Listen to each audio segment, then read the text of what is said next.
is ASMR News. Drift off, wake up, or simply relax with the world's biggest headlines.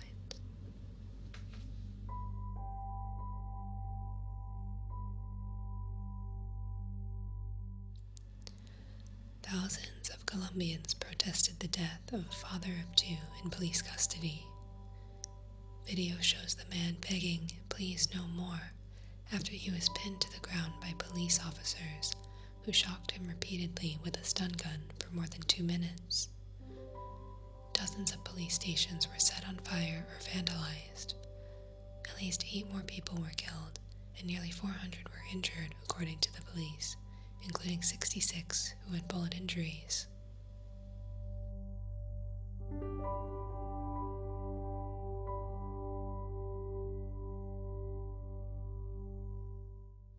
On Sunday, an estimated 100,000 people took to the streets of Belarus's capital Minsk as protests against the president, Alexander Lukashenko, continued for the 5th weekend in a row.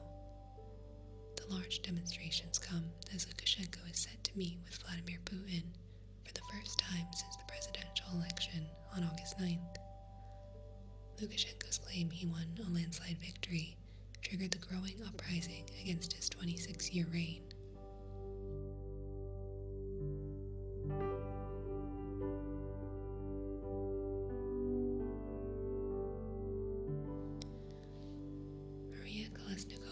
The Belarusian opposition leader, said she feared for her life when security officers threw a bag over her head and threw her into a van during an attempt to deport her.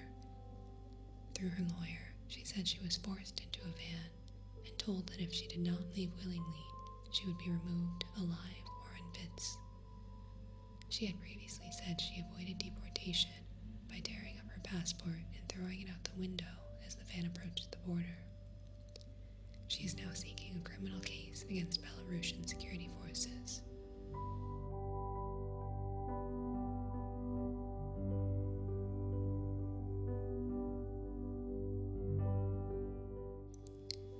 The city of Louisville, Kentucky reached a $12 million settlement with Breonna Taylor's family. Taylor was killed during a police drug raid. The settlement does not require the city to admit to any wrongdoing. However, Mayor Greg Fisher said that the city would move ahead with needed reforms to prevent a tragedy like this from ever happening again.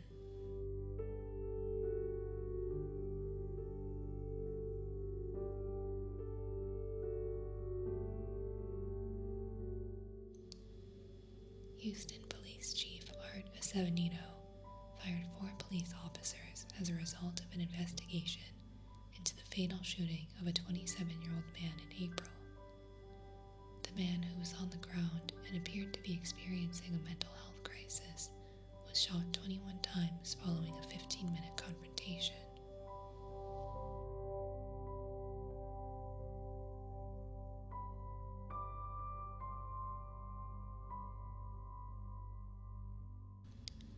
President Trump said Saturday that he plans to negotiate to run again in 2024 if he wins re-election in November, asserting that he's probably entitled to another 4 after that, based on the way we were treated.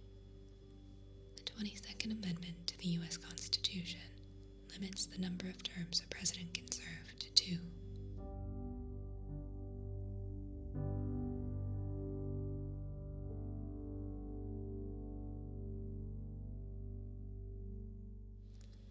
The total death toll from wildfires in California, Oregon, and Washington is 33, including a 13-year-old boy who was found holding his dog, which also died as he took shelter in a car. More than 500,000 have been forced to evacuate their homes in Oregon, as the wildfires are now ablaze in over 1 million acres, or 405 hectares across the state. Fires are also burning in Idaho and Montana.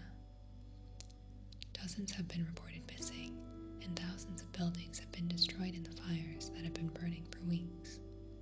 Smoke has drifted as far east as New York City and Washington, D.C., some 2,800 miles, or 4,500 kilometers.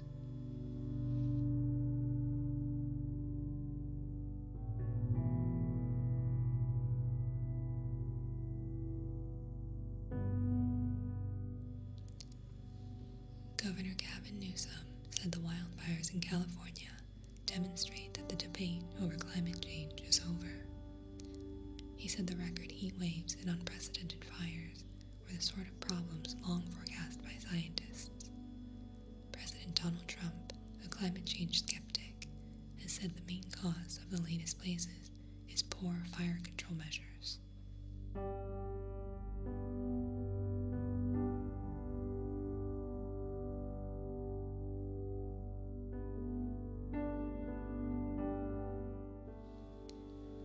A Republican state senator in Oregon who prevented a vote on a climate change bill has had his home destroyed by wildfires in the state. Brett Girod was one of 11 senators who refused to show up for a vote on a cap-and-trade proposal in 2019, preventing a quorum necessary to hold a vote. Earlier this year, state Democrats tried to work with Girod to pass a similar bill, but he accused them of making fake concessions and quit the project.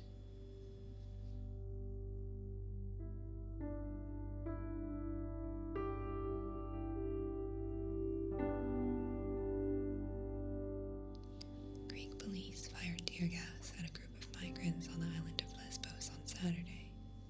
The group was protesting against a new camp being set up to replace the one destroyed this week by fire, according to police. About 300 migrants were rehoused to a new camp Saturday, police said. The migrants have been frustrated with being in refugee camps and want to leave the island.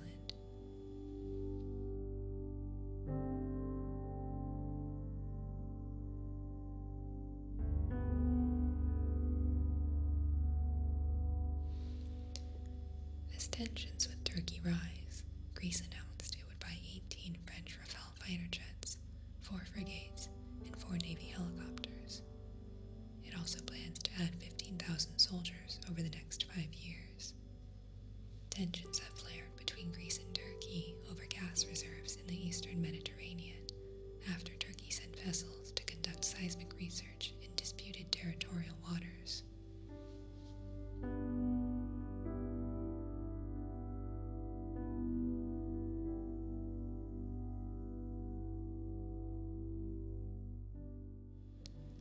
Another journalist, the 5th this year, was killed in Mexico.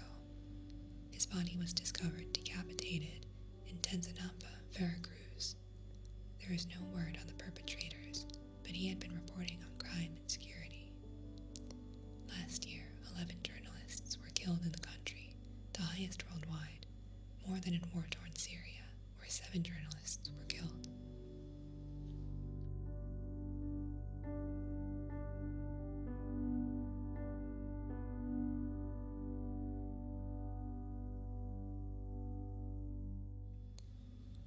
A New York federal judicial panel ruled that President Trump's order to exclude undocumented immigrants from the census count was unlawful. The court ruled that Trump's July memorandum, claiming that undocumented migrants should not be counted in the census for purposes of deciding how many members of Congress are allocated to each state, violates federal laws that establish how congressional seats are apportioned. Apportionment is the process of deciding how many members in the House of Representatives each state will receive based on that state's population.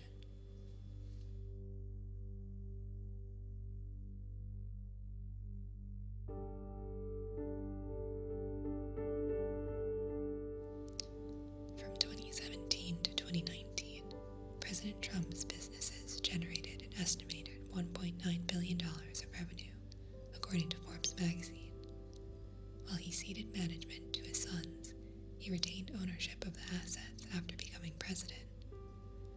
Trump's businesses include golf courses, commercial real estate, hotels, a skating rink, a carousel, and restaurants, like the Trump Grill inside Trump Tower. He has also received money from selling books, renting mansions, and leasing aircraft.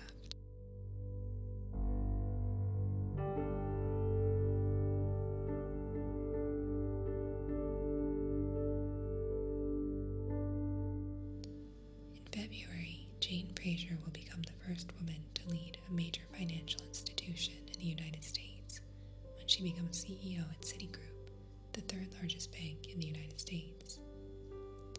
Ms. Frazier, 53, who has been at Citi for 16 years and runs its biggest global division, the consumer bank catering to individual customers, will succeed Michael Corbat as chief executive. She will also join a very small group of 31 female chief executives of the 500 companies that make up the S&P 500 stock index.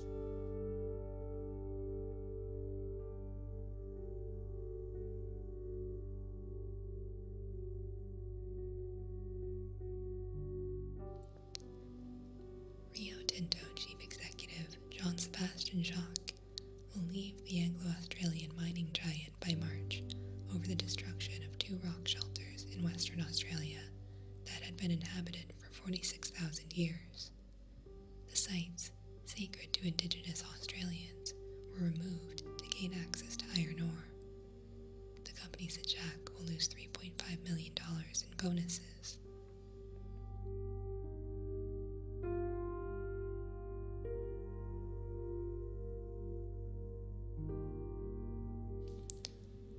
The World Health Organization reported 307,000 new COVID-19 infections worldwide on Sunday, a single-day record, 1,000 more than the previous record set on September 6th. There are now more than 29 million cases worldwide, with over 925,000 deaths. India, the United States, and Brazil contributed the most new cases to that total, the WHO said, as each country struggles to keep transmission low.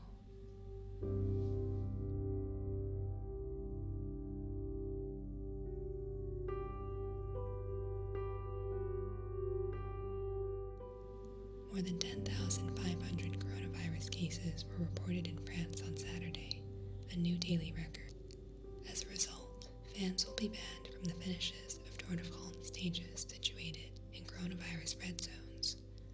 There is even a question of whether the tour will be allowed to complete its final stage in Paris next Sunday.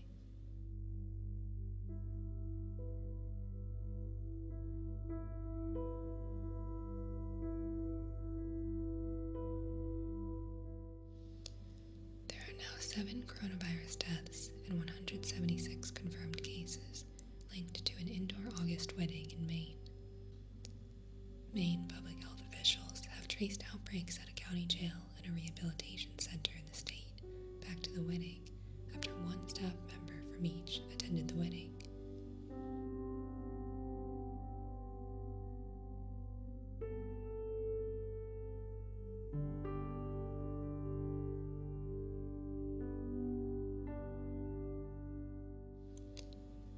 People in Indonesia who refused to wear masks in public were ordered to dig graves for COVID-19 victims.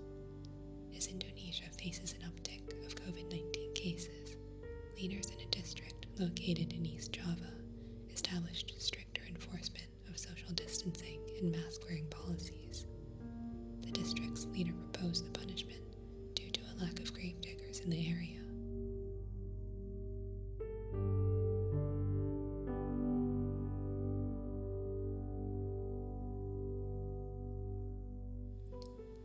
Citing the limited effectiveness of symptom-based screening, the Centers for Disease Control will end temperature checks for international passengers at 15 major airports on September 14th.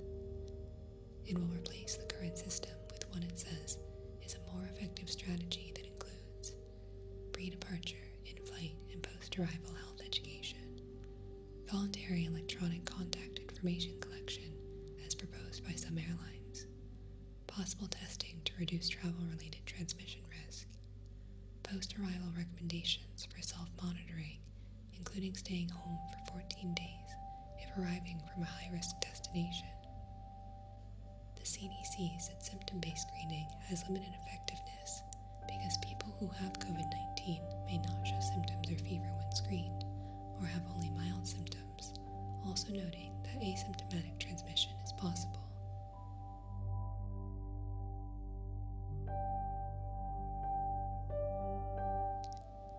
The CDC reports that dining out is one of the riskiest possible activities during the coronavirus pandemic, largely because masks are not used while people are eating and drinking. It people who tested positive were about twice as likely than those who tested negative to say they had dined at a restaurant. People who tested positive but could not identify a specific occasion when they were exposed to the virus were also more likely to have recently visited a bar or coffee shop.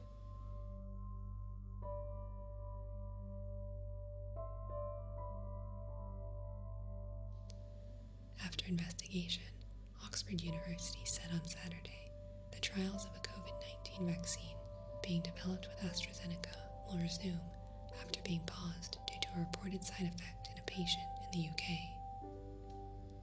Health Secretary Matt Hancock welcomed the news that the trials would resume. This pause shows we will always put safety first.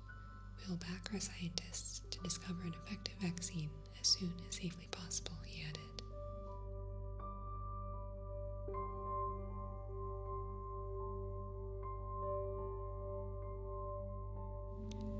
Israel is close to entering a second nationwide lockdown to slow the spread of COVID-19 after its effort to reopen resulted in 4,400 new cases on Thursday, a record number of new cases in the country. Israel's parliament is expected to vote over the weekend on a measure to start next week in advance of fall holidays across the country.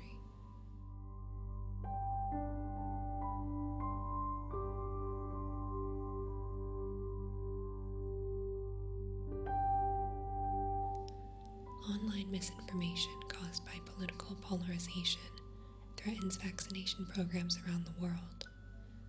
A study across 149 countries by the London School of Hygiene and Tropical Medicine found that skepticism about vaccine safety grows with political instability and religious extremism. The study's results show that vaccine confidence in Europe is low compared to other regions of the world, such as Africa.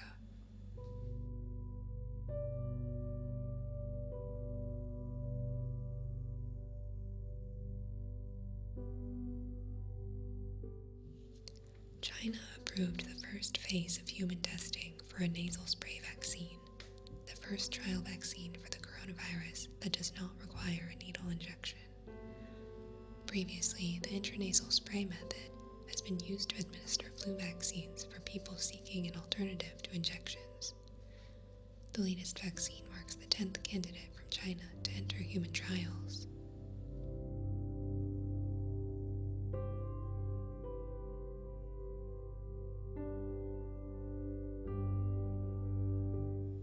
In candy news, the company that produces Peeps, those little yellow and pink marshmallow sweets that are shaped like baby chicks, announced it is suspending production for Halloween, Christmas, and Valentine's Day as a result of the COVID-19 economic downturn. It still plans to produce Peeps for next Easter, the most popular holiday for the treats.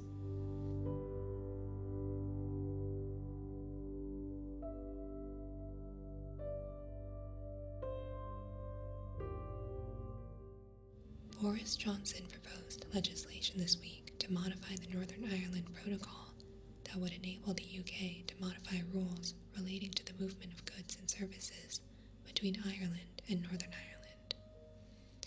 According to the government, the proposed changes are designed to prevent the EU from imposing a customs border between the two countries. A spokesman for the EU said it would refuse to ratify any agreement if the UK threatens to breach the treaty in any way. If no agreement is reached by October 15th, the UK would face a no-deal Brexit and be subject to the imposition of tariffs and a ban on food imports. Economists estimate that such a scenario could cut 2% from the UK's GDP. The UK economy has contracted by 11.7% since the start of the pandemic. And transportation companies said that they are in the dark about IT systems that will be used for customs declarations, as well as changes to infrastructure at the border, warning there is not enough time left to hire the tens of thousands of customs agents before the end of the year. The British Retail Consortium said that consumers should be prepared for higher prices and reduced availability of products, warning that a disorderly break with Europe would lead to worse disruption than the coronavirus pandemic.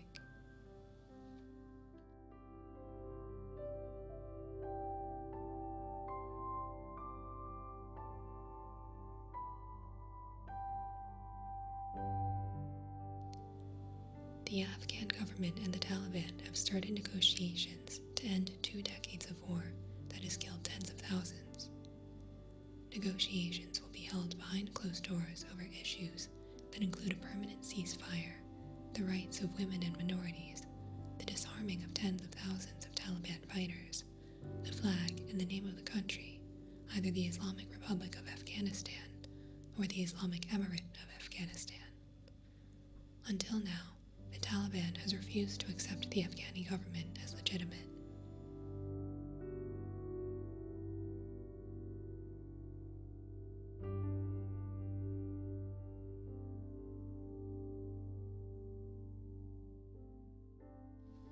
Two organizations of Uyghurs, a Muslim ethnic minority group living in the Xinjiang province in northwest China, filed accusations in the International Criminal Court accusing the Chinese government of crimes against humanity, torture, and genocide. The organizations accuse the Chinese government of enforcing birth control and sterilization programs among the Uyghur population, carrying out mass surveillance and massacres inside Xinjiang, and coercing individuals into becoming informants on Uyghurs living overseas. Beijing insists its actions are to combat terrorism and has denied any mistreatment of the minority. However, without independent reporting in the province, it is difficult to assess the scale of terrorist and militant attacks there.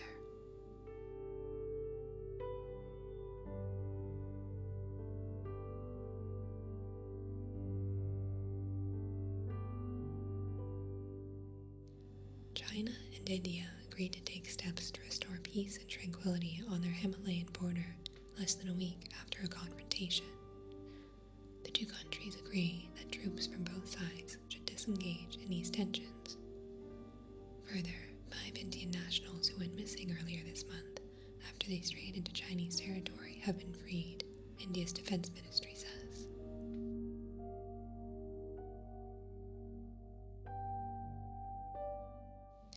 The United States has revoked visas for 1,000 Chinese students who it deems present a security risk. The administration accused the Chinese government of using the students to try to steal academic research, including for a coronavirus vaccine. The Chinese Foreign Ministry said the move was outright political persecution and racial discrimination, which have seriously violated the human rights of Chinese students.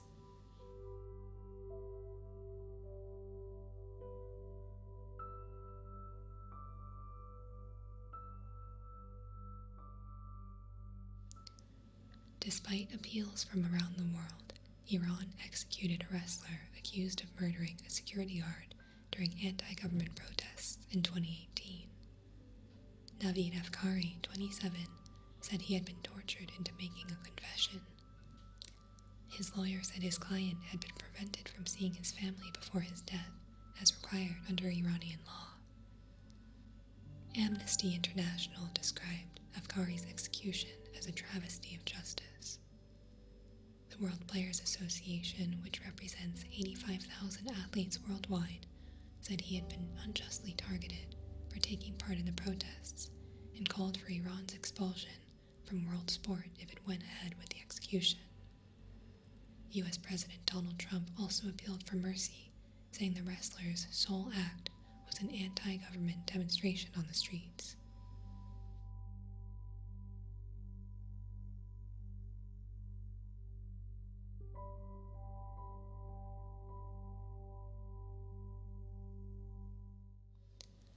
Bahrain became the second Arab nation to normalize relations with Israel less than a month after the United Arab Emirates established full diplomatic relations. The agreement is seen as a setback to Palestinians who seek to create an independent state.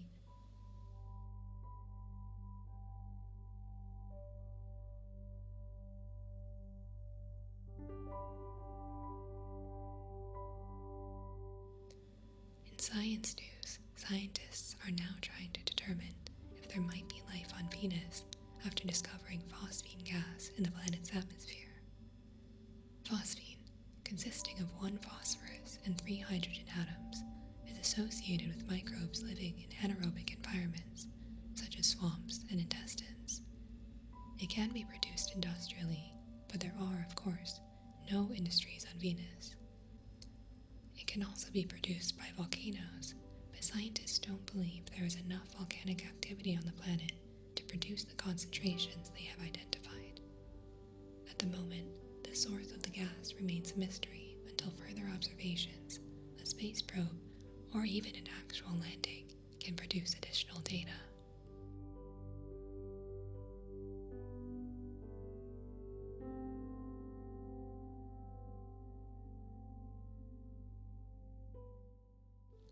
Ninja, aka Tyler Blevins, will return exclusively to Twitch a year after he left when Microsoft reportedly offered him between $20 and $30 million to stream exclusively on its service, Mixer. However, Mixer flopped and Microsoft shut it down over the summer. Since then, Ninja has been negotiating with Facebook and Twitch, ultimately choosing to return to the latter. Financial terms for the deal were not disclosed.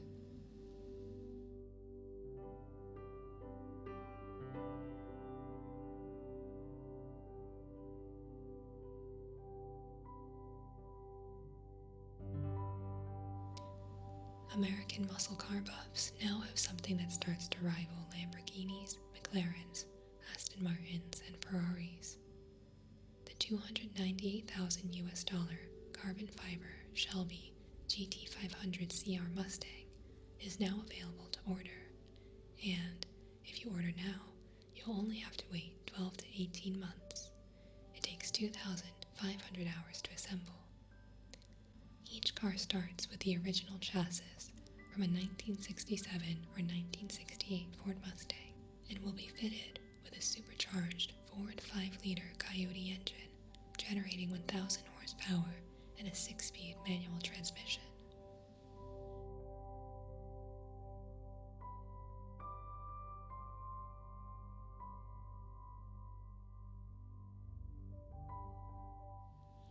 You can now express your inner Karen with a Halloween mask.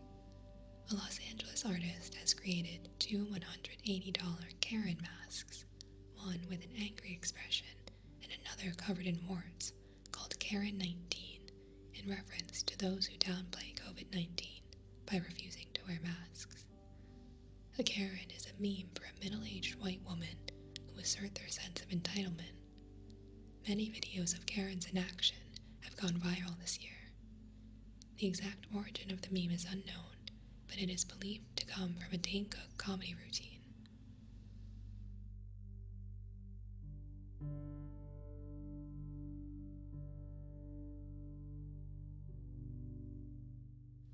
Down one set in 3 games in the second set, Naomi Osaka rallied to win her second US Open, 1-6, 6-3, and 6-3 over Victoria Azarenka. Osaka has 3 Grand Slam singles titles overall, having won the Australian Open in 2019. Osaka, the daughter of an African-American father and a Japanese mother, has been wearing COVID-19 masks with the names of African-Americans killed, either by police or as a result of racist violence. In the men's bracket, Dominic Thiem became the first man in 71 years to win the title after dropping the first 2 sets, beating Alexander Zverev 2-6, 4-6, 6-4, 6-3, and 7-6 in a match that lasted 4 hours and 2 minutes. It was also the first time the US Open had been settled by a tiebreaker. Both men were exhausted at the end.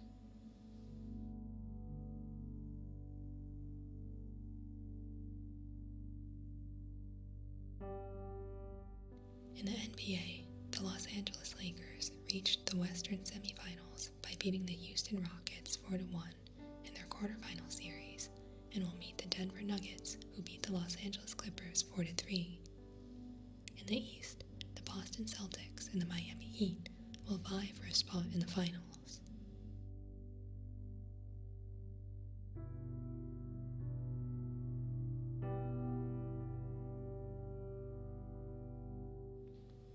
Lewis Hamilton of Team Mercedes won his 6th out of 9 races of the season at the Tucson Grand Prix, beating teammate Valtteri Bottas by 4.88 seconds.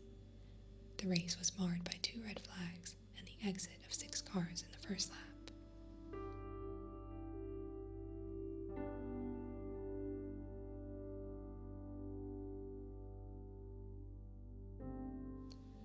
The Premier League's 29th season began on Saturday with Arsenal, Crystal City, Liverpool, and Newcastle notching wins.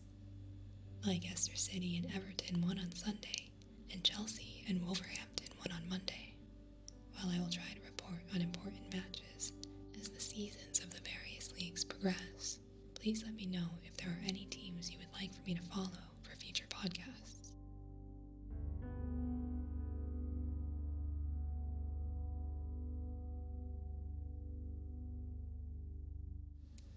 U.S. college football started its season on Saturday with number 1 ranked Clemson winning handily over Wake Forest by 37-13.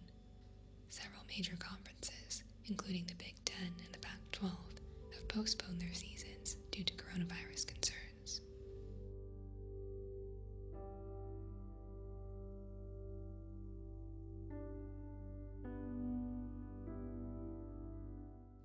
In the Tour de France, Slovenia has reason to rejoice as 2 of its countrymen are atop the rankings for the yellow jersey for the best overall time. Primož Roglic of Team Jumbo-Visma leads Tadej Pogačar of UAE Team Emirates by 57 seconds in the general classification after stage 17. Pogačar also leads in 2 other categories, King of the Mountains or Polka Dot Jersey for the best climber, and Youth or White Jersey for the best rider under the age of 25. Slovak Peter Sagan of Bora Hansgrohe is in second for the points competition for the best sprinter, despite a penalty for bumping a rider. The competition for the green jersey is now likely to come down to the Tour's final stage, making it a real competition for the first time in years. Sagan has won the points competition for the past 7 years.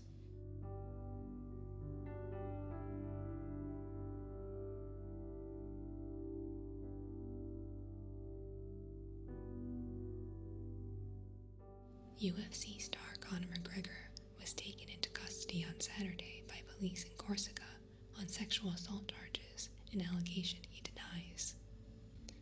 McGregor has a history with the law, including arrests for throwing a steel dolly through a bus window, taking a man's cell phone, and punching an old man in the face in an Irish pub when the man repeatedly refused McGregor's offer of a shot of whiskey.